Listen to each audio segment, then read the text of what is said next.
Welcome to Internal Audit Skills Training Without Travel, presented jointly by AuditNet and Woodington Training Solutions.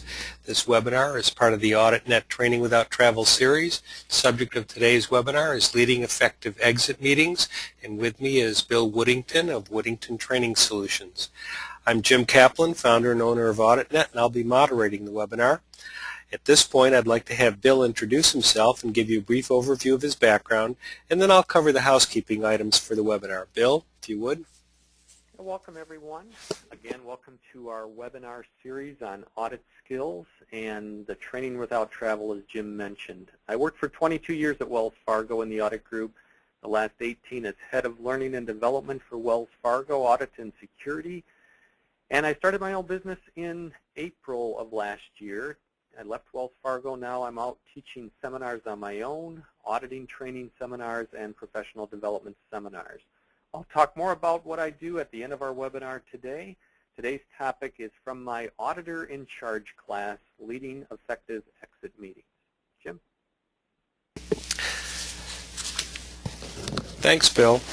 Let me go ahead and those are the screens that's showing a little bit about me. And the next one shows a little bit about AuditNet, but really what I wanted to concentrate on right now is basically the housekeeping items for today's webinar.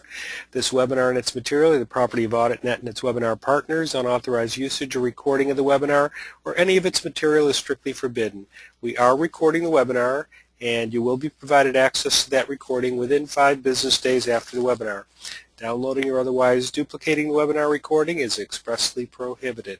We kindly request that everyone fill out the brief online evaluation questions that you will see at the end of the webinar. Your feedback is very valuable. Please take a minute or two to complete the survey. In addition, because the webinar qualifies for CPE, we will be putting up polling questions in compliance with NASBA standards. Those answering the questions will receive their CPE certificate by email within 7 to 10 business days. You have an opportunity both during and at the end of the webinar to ask questions. Submit your questions during the presentation via the chat window, the lower right-hand box on your screen. Type your question, press return to send it. Any question we are unable to answer by the end of the webinar will be answered via email directly within 48 hours. As moderator, I'll be launching the polls, showing the results, and monitoring any questions. I'd also like to remind you that if GoToWebinar stops working, you may need to close and restart. However, you can always dial in and listen and follow along with the handouts. At this point, I'd like to turn the floor over to Bill. Bill, if you would, Leading Effective Exit Meetings. Thank you, Jim. Again, this is a topic out of my Auditor in Charge class, and I believe this is a skill to be learned, so much like our other webinars that we've had, skills that can be taught, skills that can be learned. I want you to think about this in the context of the closing meeting at the end of field work. In other words, we're done with all of our testing and field work. We have not yet delivered an audit report to the business client. This is the formal closing meetings where we meet with the business client, with the business partner, to go through the list of issues and recommendations, any other control weaknesses that we've identified during the course of the audit project.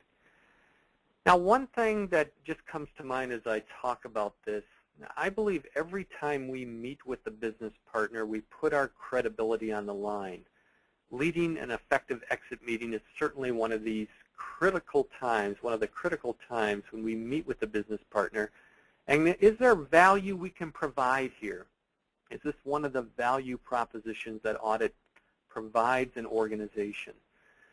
Well, a few years ago, when I was at Wells Fargo, at the end of every audit project, we send out a survey to our clients, or what I call business partners, asking for feedback on the audit department, on the auditors who were working on that audit.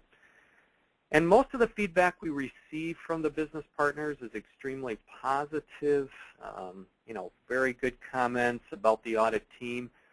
But once in a while, we would receive a comment that was somewhat critical of the audit team. And what do you think the one thing was that they criticized us for?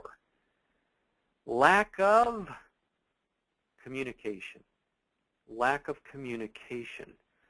I always believe you cannot over-communicate with a business partner, and certainly leading an effective exit meeting, leading a closing meeting, is one of the key communication points of the audit project. Is this a skill to be learned? I believe that it is. I hope I can convince you of that as we go through this today.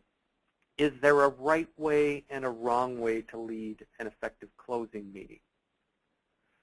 Now, why do we do this? I mean, why at the end of field work do we have a formal exit meeting with the business partner? Well, one thing, we don't want any surprises when the audit report is delivered to the business partner. I mean, by the time they receive the audit report, the issues and recommendations that are in the audit report should have been discussed with them several times, including here at the formal exit meeting. So again, this is a summary of what we found during the course of the audit. By the time the business partner receives our audit report, no surprises. We want to communicate the risk of the issues. That would be my second point with why we actually have a closing meeting at the end of the fieldwork phase of the audit process. Remember, those of you who attended my webinar on risk, we always should sell our point of view based on risk, never on some policy. We're not just a bunch of checkers who go out and check for compliance with a policy. We know why that policy exists, why that control exists, what could happen if the control was compromised. Remember the example I've been alluding to in some of my previous webinars? Let's say you're an auditor testing reconcilements, and you find that the business partner is not reconciling a high-risk general ledger account. You go to the business partner and you say, hey, Mr. Business Partner, I noticed you're not reconciling this general ledger account. The business partner could come back and say, well, I don't care. I don't have time. The mistake many auditors make is they sell their recommendation. They sell their point of view based on a policy. Don't you know that there's a policy in our company that requires you to reconcile this account? Again, that may not sell your recommendation to the business partner. He may still, or she may still come back and say, I don't care, I don't have time. No, we always sell our recommendation based on risk. Here's what can happen if you don't reconcile. We just had a $7 million fraud loss in our organization. Same type of account. They weren't reconciling. It was manipulated for fraudulent purposes. We lost $7 million. You need to reconcile. Risk, risk, risk. And I think a critical part of leading an effective exit meeting is communicating the risk associated with the control weaknesses that we've identified. The best auditors I've seen over the years are the auditors who do that effectively. They're risk experts. When they execute their control testing, they know the underlying risks related to those controls.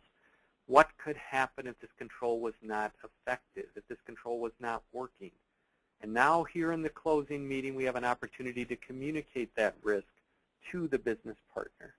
We want to reach agreement. The third thing with regard to these closing meetings, we want to reach an agreement with the business partner, not only to the severity of the issue, but to the corrective action plan as well. We may make a recommendation to the business partner. They could come back and say, well, I don't know if I agree with your recommendation. I think I've got a better way to do it. But as long as their corrective action plan addresses the underlying risk, we shouldn't have a problem with that corrective action plan. So really a third purpose of the exit meeting is to come to an agreement on the severity of the risk associated with the issues, the control weaknesses we've identified, and to come to an agreement on the corrective action plan. And as I said at the start, we want to build relationships. Every time we lead an effective, every time we meet with the business partner, I should say, we put our credibility on the line. And certainly here at the closing meeting is one of those times. One of those times to help us build relationships with the business partner and ultimately help them in the management of risk for their business. Okay? Is there a right way and a wrong way to lead an effective exit meeting? Well, let's take a look at that in our webinar today. I believe this is a skill that you can learn. Well, you know what I always say in our webinars, you should always see training objectives. So here are the objectives for the webinar today. Identify the attributes of effective exit meetings. Learn about your responsibilities as the in-charge auditor, or any auditor if you're participating in this meeting, before the meeting takes place, during the meeting, and after the closing meeting. And we'll have a little segment at the end of our webinar today about conflict. I don't want you to think there's always conflict in an exit meeting, but if conflict comes up, is there a right way and a wrong way to handle that? Okay, let's take a look at exit meetings today. Well, remember what I said. This is a critical role of the in-charge auditor, AIC standing for Auditor in Charge, the person really leading the closing meeting with the business partner at the conclusion of field work, going through what we identified during the audit project with regard to control weaknesses and our recommendations for addressing those weaknesses. Now, I just think back over the years of the number of exit meetings I have been involved in, and some were extremely well run, and, well, quite honestly, some were not well run. When I would supervise audits, I would allow the in-charge auditor to run the exit meetings and, add my comments based on the discussion that was being held. But I'd let the in-charge auditor run the meeting. It's really a development opportunity for the in-charge auditor, and really the in-charge auditor's responsibility. Well, I remember one time when I was in an exit meeting, we had a number of not very significant control weaknesses that we identified and a number of very significant control weaknesses. And the thing that I did not like in that meeting is the in-charge auditor started the meeting talking about the insignificant control weaknesses. In fact, she started spending an inordinate amount of time on these insignificant control weaknesses. And I had ended up just taking over the meeting because we were halfway through our time allotted and we hadn't yet talked about the key issues that were going to be in the audit report. And that's what one of our learning points today we'll talk about. You should always have an agenda for the closing meeting, and you should have the most significant risk issues at the start of the agenda and the less significant issues or the minor control weaknesses at the end of the agenda. So if you don't get to those items, it's no big deal. Your agenda should always be in the order of importance. And then another exit meeting I was at, and again, I did not think the in-charge auditor did a very good job. She just read the document, read our agenda, our list of control weaknesses to the business partner. She'd go, number 1, this was the first control weakness we identified. Number 2, this was the second. And I was just like rolling my eyes thinking, talk to them. Talk to them. Why is this important? Risk, risk, risk. Remember what I've said. Put it in your own words. What have you seen on other audit projects? Why is this control weakness something that needs to be addressed immediately? Why is this important to the business partner in getting this fixed so that the business partner can achieve their goals and objectives? Don't read to them. Talk to them and give them your perspective with regard to risk. Those are the best auditors. I always come back to that. The people that I've seen over the years that are risk experts. And that comes through in a formal closing meeting. Well, let's talk about some things to have a quality exit meeting, a quality closing meeting. What are some things you can do before the meeting even takes place? Now remember, we're talking about this in the context today of exit meetings related to an audit project, but I think some of the things we'll talk about today, or many of the things, would relate to any meeting, leading a quality meeting, any type of meeting, not just exit meetings. Okay? So this might help in some other areas. I have a kind of a pet peeve. I think we've all been through meetings that are very poorly run. Nothing gets accomplished, certainly not what we were hoping to accomplish. In fact, maybe we didn't even need the meeting to begin with. So what are the key things to keep in mind in having a quality exit meeting? First of all, before the meeting even takes place. Well, as I said, you should always have an agenda, all right? And you should send that out prior to the meeting. Again, by the time they get to the exit meetings, they should know what we're going to talk about. So I would always create the agenda. It would have the list of the control weaknesses identified. The ones that are most significant would be highlighted on there. And I would send that in advance of the meeting to the business partner so that they have a chance to review it, and start thinking about their comments or questions they might have. That's always a good practice. Now, why have an agenda? I mean, have you ever been to a meeting that did not have an agenda? Who's responsible for what? What are we hoping to accomplish in this meeting? How much time are we going to spend on each item? An agenda is all around the quality here, and this is everything I'm coming back to today, all helping build quality into this meeting. Look at the next bullet here, proper participants. Who should actually attend a formal closing meeting?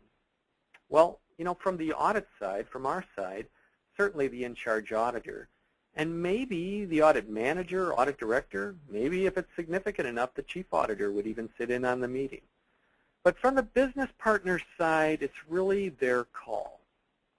I mean, you would want to know this in advance, but maybe the business partner will just, the head of the department would come. Or maybe he'll have some of his or her supervisors attend the meeting. But you want to know from the business partner's side who will actually be coming to the meeting, and this gets into our third bullet here, logistics. I remember going to an exit meeting one time, and I always bring handouts, so even though I sent out the agenda in advance, I brought copies of the agenda, and I thought it was just the head of the department attending the meeting. In fact, that's the only person I emailed the agenda to prior to the meeting. Well, when I walked into the room, he had invited his whole department. I mean, there's 20 people in there, and now I'm giving this formal presentation about what the audit project was about, what we identified with regard to control weaknesses. I didn't have a PowerPoint. I should have. This all goes back to logistics here. Whenever I teach a class in the live classroom, I always try to get into the room the day before. I'll make sure the flip chart's there, they've got enough markers, the projector works, the manuals arrived, I set out the manuals, everything is set and ready to go, so that when we start the first day of the class on the next morning, we start on time. And if you've ever been to training or meetings that are not well run, sometimes it relates to logistics. We didn't have enough chairs for people. We didn't have a projector for the PowerPoint. We didn't have enough room in the room, or a flip chart if we needed it. Logistics have a huge impact. These administrative things have a huge impact on the quality of events. Not only training events, but meetings as well. Establishing credibility with the business partner. This should have happened before the closing meeting. Remember what I said? Every time we meet with the business partner, I believe we put our credibility on the line. What value do we provide them every time you meet with them? Can you put yourself in their shoes and, why does this matter? Why am I communicating this control weakness to you, and why would you care about this? How could this prevent you from achieving one of your objectives? What have I seen in the past? And of course, I'm always going back to risk here. Every time we meet with a business partner, we put our credibility on the line. We should have been meeting with them frequently before the closing meeting, and certainly now during the closing meeting, we're continuing to build our relationship with the business partner. We're showing them the value we provide them. Before the exit meeting even occurs, be sure all work papers have already been reviewed. Okay, so that when we come to the closing meeting, we have a laundry list of issues or control weaknesses that we're done with all the work. All the work has been reviewed. There shouldn't be any more surprises by the time they receive the audit report. So just kind of a rule of thumb, if at all possible, not only should all of the field work be completed, all of the work papers should be reviewed as well. And as I said in the last bullet there, before the closing meeting even takes place, during field work, we should be obtaining agreement on the issues with the audit staff as well, with the business partner as well. Okay? And another way to look at that last bullet is to make sure that all of us on the audit side are in agreement with regard to the issues. Now, what do I mean by that?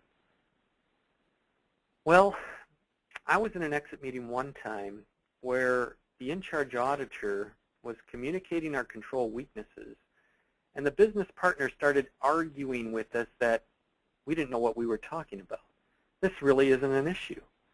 And all of a sudden, the in-charge auditor started backing off from these issues, saying, well, maybe you're right. And, you know, we had some new auditors on this audit project, and maybe they didn't really know what they were doing. And I was just like, what are you doing?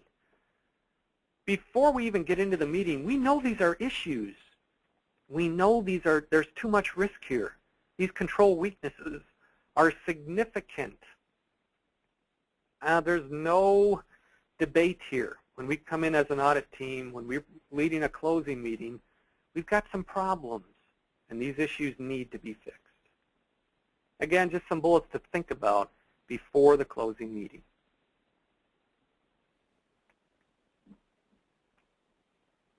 So here's our first polling question today. And let me just launch this poll.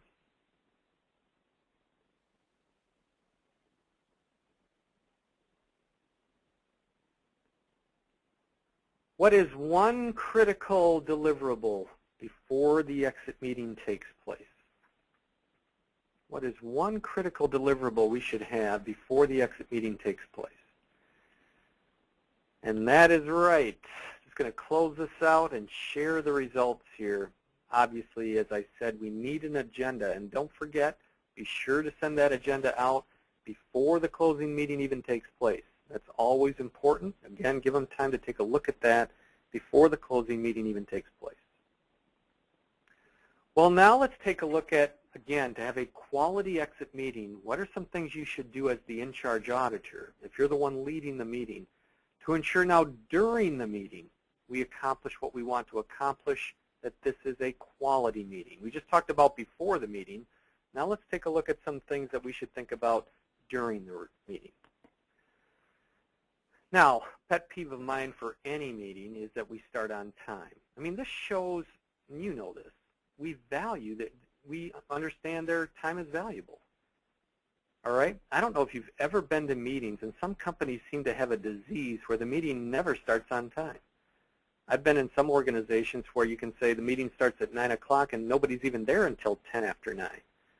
And that just shows this isn't very important. I mean, when I teach a class, if I always started 10 minutes after the start time, or when I say we're going to take a 10-minute break, but I'd start 20 minutes after the break, what if that's not important? He doesn't really care. Now, starting on time is one of the first things. At the very start of a closing meeting, it kind of goes back to a webinar we had earlier today on supportive feedback, but give them credit for things you've seen that they're doing well. Sometimes I think our business partners think all the auditors ever do is criticize. All we ever do is point out things that they're doing wrong. But obviously we may have seen some things that are working very well. I mean, we had these control weaknesses in the previous audit. We didn't have them in the current audit. You did a really good job of correcting these issues, or whatever the case might be. Give them credit for some things they're doing well. Now, maybe the most important thing I wanted to talk about during the meeting is the third bullet, set the tone. Now, what does that mean? You should tell the business partner right up front at the start of the meeting your overall perspective with regard to the audit findings. Are these big deals or not real big deals? Now remember, at this closing meeting, we don't have a draft of the audit report, or typically we don't have a draft of the report, and so you would never communicate a rating. You wouldn't say, oh, you're going to receive our highest audit rating in the report. No. We don't have the report yet. You should never do that. You never want to communicate an audit rating until you've got an approved draft of the report. But you should set the tone now, and here's why. Let me give you an example. Again, another exit meeting that I was involved in one time. We went into this meeting knowing we had significant control weaknesses, weaknesses that had a high degree of risk associated with them, and we knew our recommendations needed to be implemented immediately by the business partner. The corrective action plans needed to be completed as soon as possible. That was the mindset going into the meeting. Well, I did not lead this meeting. Again, it was a meeting that an audit I was supervising, and I let the in-charge auditor lead the meeting. So what does the in-charge auditor do wrong at the start of the meeting? He says, you know, we've got some issues this year, but you guys are great. No big deal. I'm sure you can get these fixed. Don't worry about it. Now remember, we don't have a draft of the audit report yet, so the whole perspective he's giving the business partner is these aren't real significant issues. These are not real significant control weaknesses. Well, a couple weeks later, when we gave them the audit report with the audit rating, with the lowest audit rating we had, they went ballistic. What is this? You said no big deal. What is this low rating? That's not what you just told us in the exit meeting 2 weeks ago. I was in another exit meeting where the in-charge did an excellent job, and again, we had significant control weaknesses. What did the in-charge say at the start? Unlike previous years when we really didn't have a lot of control weaknesses, this year we've got significant control weaknesses, and you need to address these as soon as possible.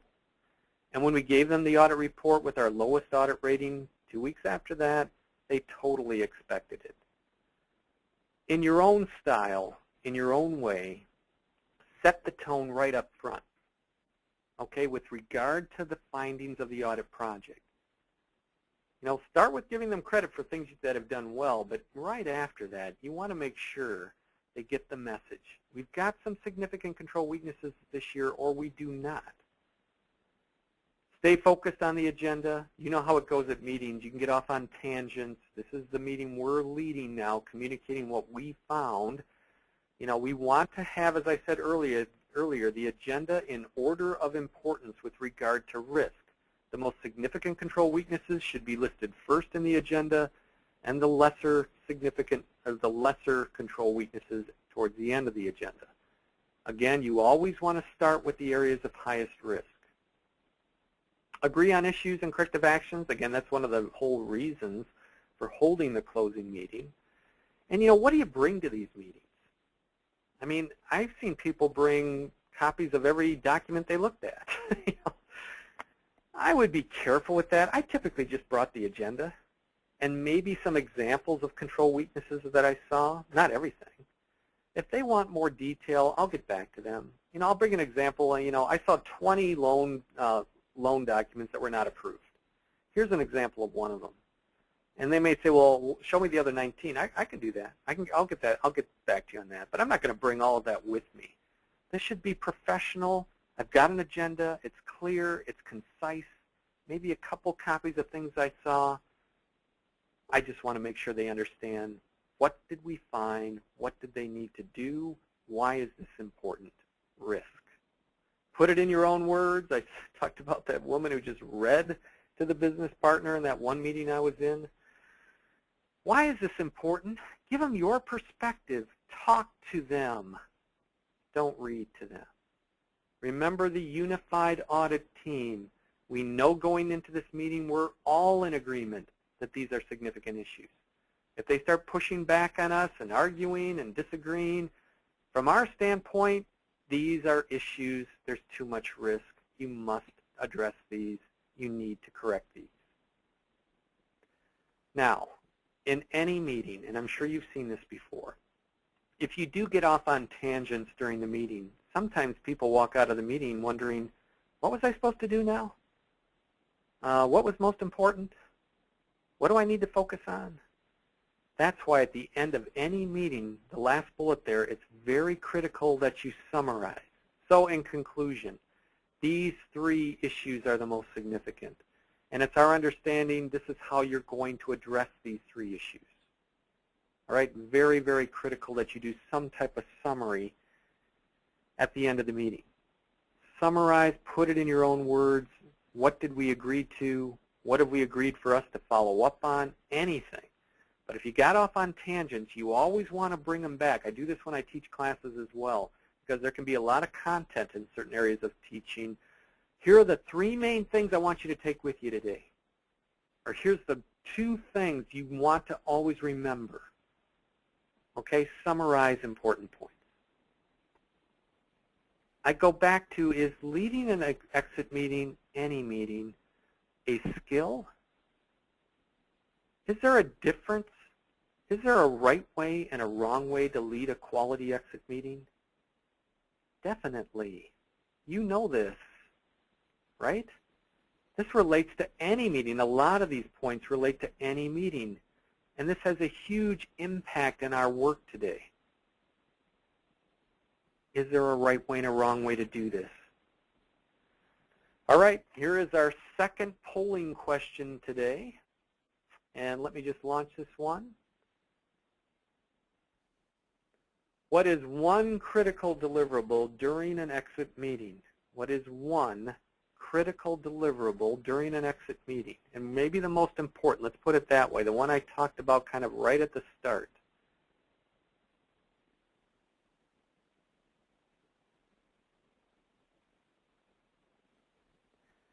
That is right.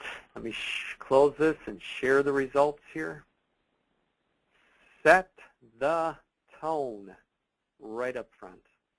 Remember, you don't have a draft of the audit report, but you're still going to communicate your perspective with regard to risk for the findings that we identified during the audit project.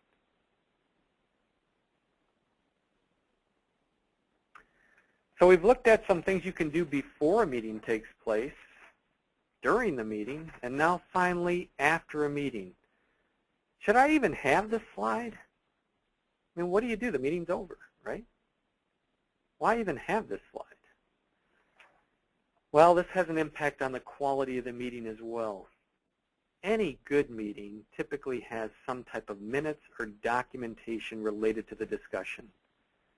You should, and this is an IIA standard, an Institute of Internal Auditing standard, that the closing meeting, the exit meeting, should have a formal document indicating what was discussed at the meeting. Minutes, something. Who said what? Who agreed to what? What are they going to do by when? All right?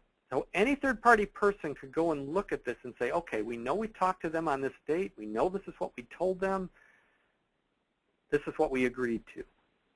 Following up on any promises, maybe they did want some additional information related to the control weaknesses we identified.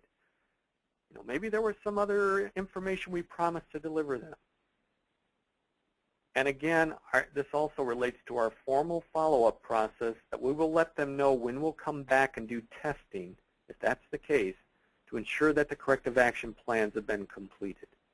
Should be getting status updates for those corrective action plans, as it says there, on a regular basis, so we know when the corrective action will be completed and we can go back and do our follow-up work. And the last bullet, well, that could be debatable. I've seen some audit organizations actually have a formal evaluation of the meeting and send that to the business partner after the meeting, getting their feedback as part of the closing meeting. Remember I said when I worked at Wells Fargo, we had a formal survey that went out at the end of every audit project, asking for feedback on us, asking for feedback on the audit department. And this could be part of that formal survey as well. Remember the one criticism they had, lack of communication. Here's where we can fix that, or one of the times we can fix that in the formal closing meeting. All right, so those are some things to think about before the meeting takes place, during the meeting, and after the meeting. Again, I always say this, if you have any questions after the webinar today, don't ever hesitate to email me.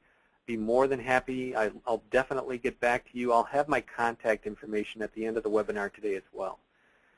We've talked about most of this, so I won't go bullet by bullet here. This really is generic to any meeting. You should have the handouts for today's webinar today, so this is obviously part of that. The attributes of a good meeting. And that first one, I don't know about you, but I've been to a lot of meetings that just aren't necessary. Some people have meeting-itis. Let's get together and talk. Well, can't you just email this to me instead of me taking a half hour out of my day? But I think the biggest problem we have with meetings is people don't know how to lead a quality meeting, not just exit meetings, any meeting. And this slide, onto this slide, captures some of the key things we've been talking about with regard to leading an effective closing meeting.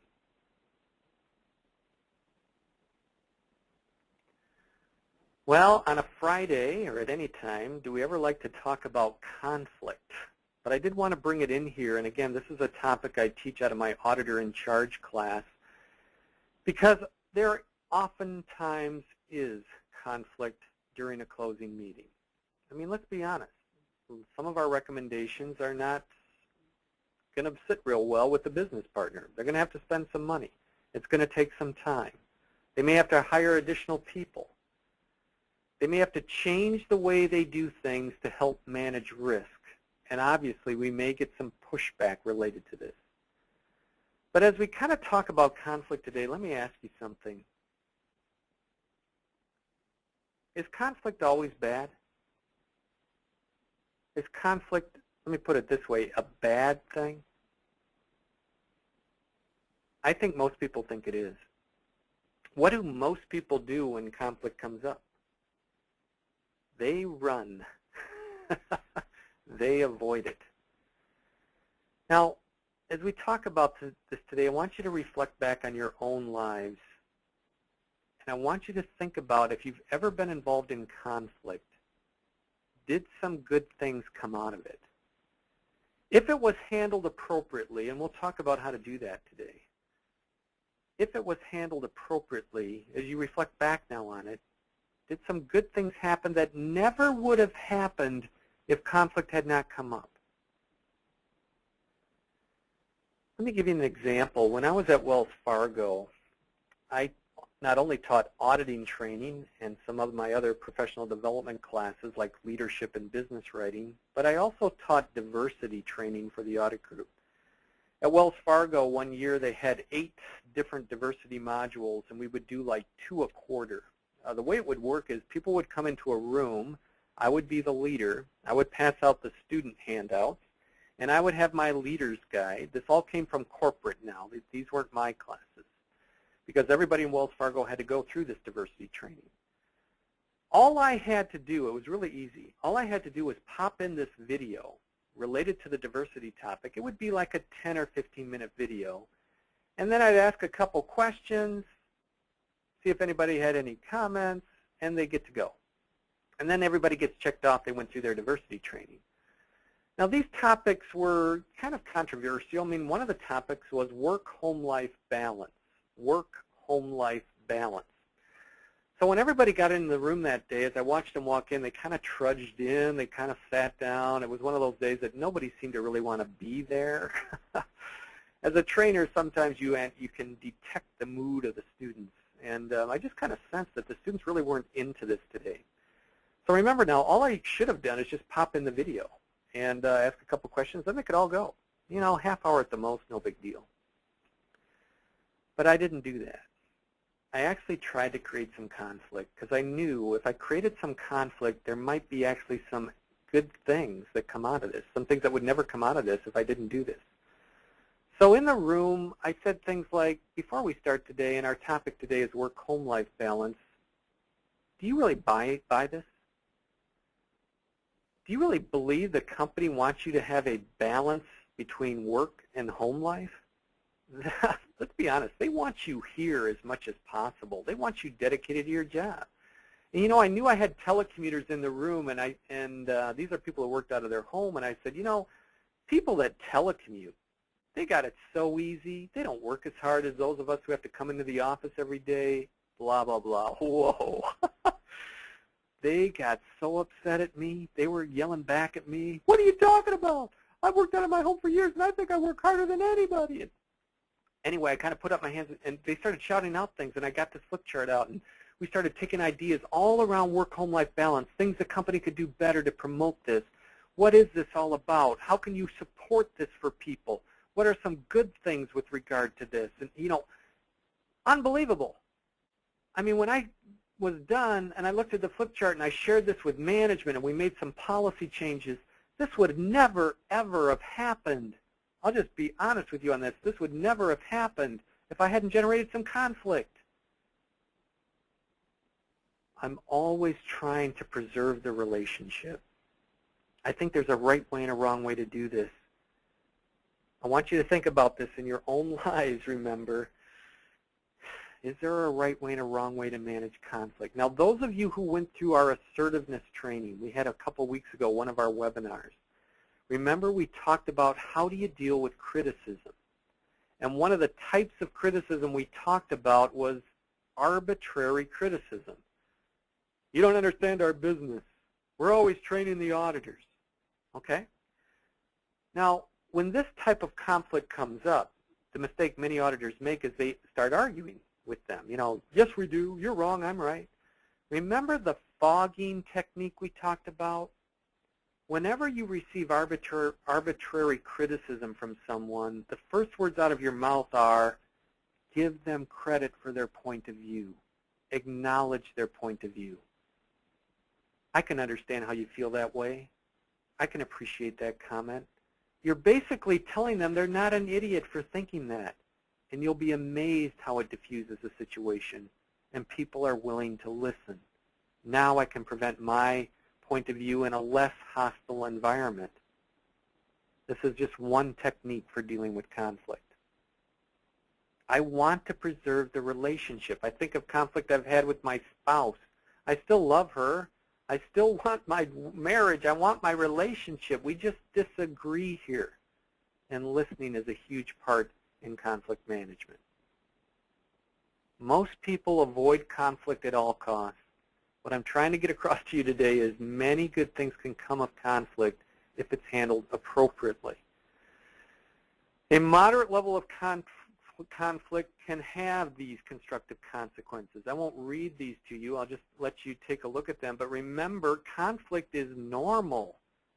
I think most people think conflict is not normal. I had an auditor come up to me one time, and she told me she hadn't slept in several days prior to our closing meeting. I said, why? Why are you so upset? Because I know there's going to be conflict when we have the meeting this week.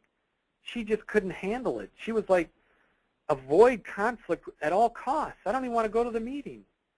No, even if conflict comes up, there may be a lot of good things that happen with regard to conflict.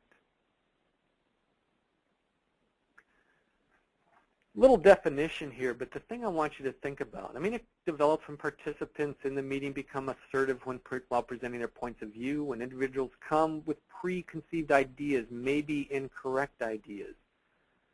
And the big thing I want you to think about here is a lot of time conflict escalates because we're poor listeners. Both sides of the table here, poor listeners. That's why I talked about that fogging technique a few minutes ago. It helps us listen.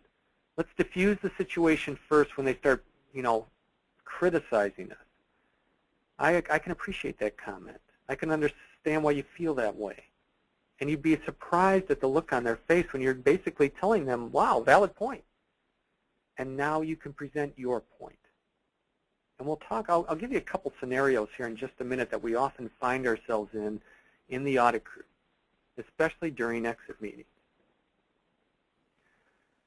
4 classic conditions help breed conflict: lack of communications, different perceptions, different values, different preferred outcomes.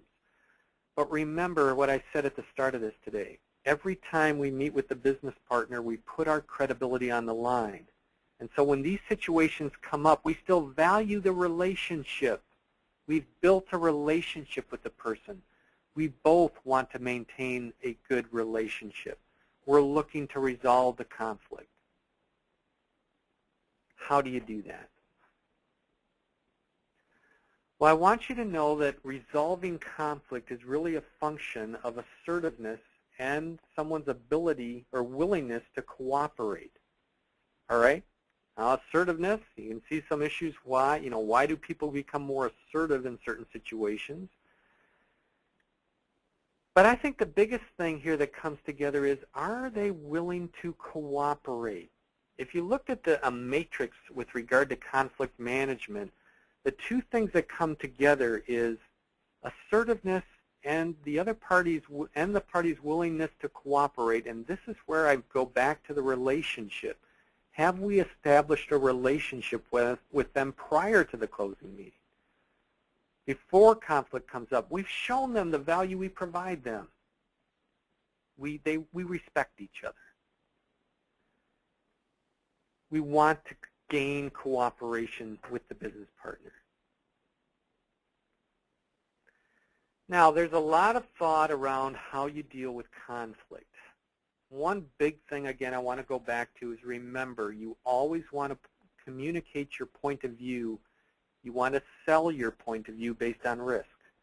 I can't say that enough. We spend a lot of time on that in my new auditor training class because many auditors, maybe even most when they first start out, are really just a bunch of checkers. They just check for compliance with some policy. They're not good at articulating why the policy exists. They're not good at articulating the underlying risk related to the control. So when you're trying to sell your point of view to the business partner, if they're pushing back, try to always go back to risk, because this impacts them directly in the achievement of their goals and objectives. That's the key point here. I mean, there's a couple things on this list, and I took this from, some literature on conflict management. The humor one, I'd be very careful with that. I mean, if you're good at it, more power to you. But I've seen that blow up in people's faces as well. Start making a joke or some lighthearted comment that gets taken the wrong way and escalates the conflict. It doesn't help it. So, just be careful of that. And sometimes we need to agree to disagree. Maybe we need to roll it up to other parties. Maybe we need to get our chief auditor involved, or the head of the department, or whoever it might be to talk. Maybe we got to get it all the way up to the audit committee. That's often what happens when they agree to assume the risk and not fix the issues that we've identified. All right? But we always want to get to the core of the problem here. There's too much risk. We've seen this. Here's some examples of what we've seen in other audit projects. My example earlier, we just had a $7 million fraud because they weren't reconciling this account. You don't want that. No, I don't. Let's get this fixed. There's too much risk here. We need to make sure the control is adequate and effective in the management of risk.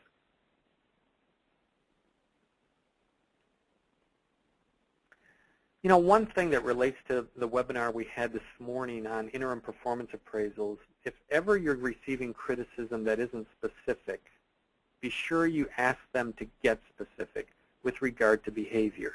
I just put that in here that if you get comments like, your auditors didn't know what they were talking about, what is it about their behaviors that made you think they didn't know what they were talking about? Right? I mean, I need to have more specifics here so I can fix the problem. And sometimes if they can't get to the specifics, they realize, it's just my opinion, it's not really a problem. Let me show you a couple scenarios to wrap up today that we've often heard or found ourselves in when it comes to closing meetings. All right? And again, is there a right way and a wrong way to handle these situations? So here's our first one. You're presenting your findings at an exit meeting. The business partner becomes very upset because you have identified a finding that was missed in a previous audit. He stated they have done it this way for years and have never been told it was a problem. There have been no changes to policies. How do you respond? So here you are in the current year audit. You've identified a significant control weakness that evidently had been missed by the previous audit team. Or, I don't know, maybe we didn't test for it in the previous audit. But we've got a significant control weakness, and now we've got conflict because the business partner is all upset because they've done it this way for years. We've never flagged it as a problem. Why now? How do you respond to something like this? And if you have not found yourself in this situation yet in internal auditing, if you hang around long enough, I'll guarantee you will find yourself in this situation. You could get into a long argument here about what was or was not done in previous audits. And really, that's not the direction you want to go here. Remember what I'm saying in all of these situations, risk. Is this a problem today? As I'm talking to the business partner, I don't know what happened in the previous audit, but Mr. Business Partner, do you agree, based on my description of the underlying risk here, it's too high? I'm sorry we missed it in the previous audit.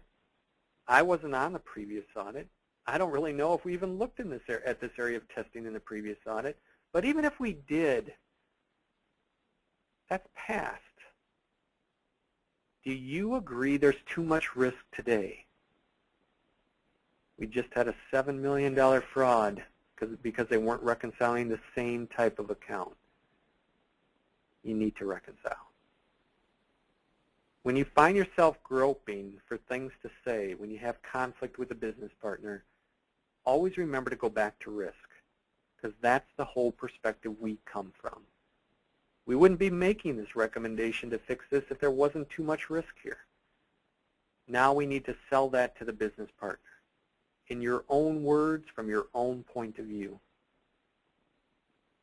Here's another one that we've been alluding to already today, but again, a very common one. You are presenting your findings at an exit meeting. The business partner indicates she was not pleased with the quality of the audit staff. She states they did not appear to know much about the areas they were testing. She was frustrated at the time spent training the auditors. How do you respond? Now, this is really an arbitrary type criticism. I think the first words out of my mouth would be the fogging technique. Give them credit for their point of view. I can understand how you feel that way. I can appreciate that comment. You're in the business every day. We're not. I know you've worked in this business for 20 years. Now, whenever I see this, though, to be honest with you, I often think our auditors were doing exactly what they've been trained to do, and that is ask questions.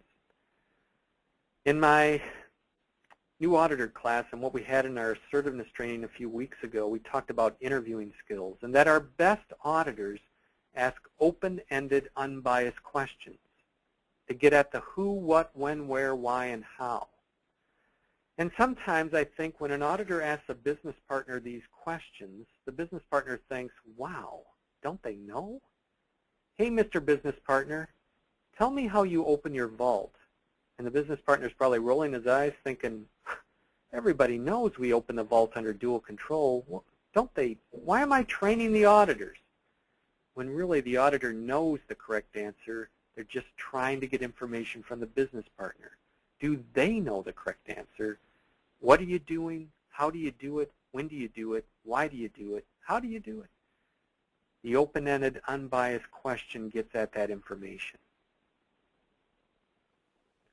I'm always trying to preserve the relationship with the business partner. Many good things come from conflict if it's handled appropriately.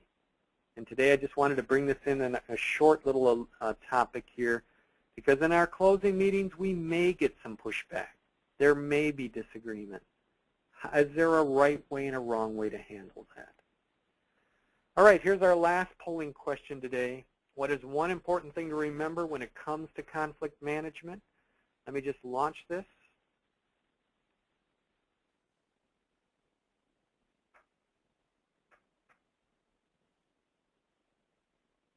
What is one important thing to remember when it comes to conflict management?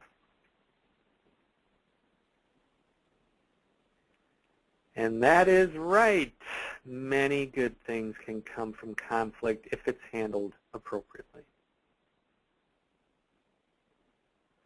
All right, any questions on anything that we talked about today? And I will put up my contact information. As I said, don't ever hesitate to contact me at any time at bill@woodingtontraining.com. I'm doing live classroom training in addition to these webinars. I teach a new auditor training class, an auditor in charge training class.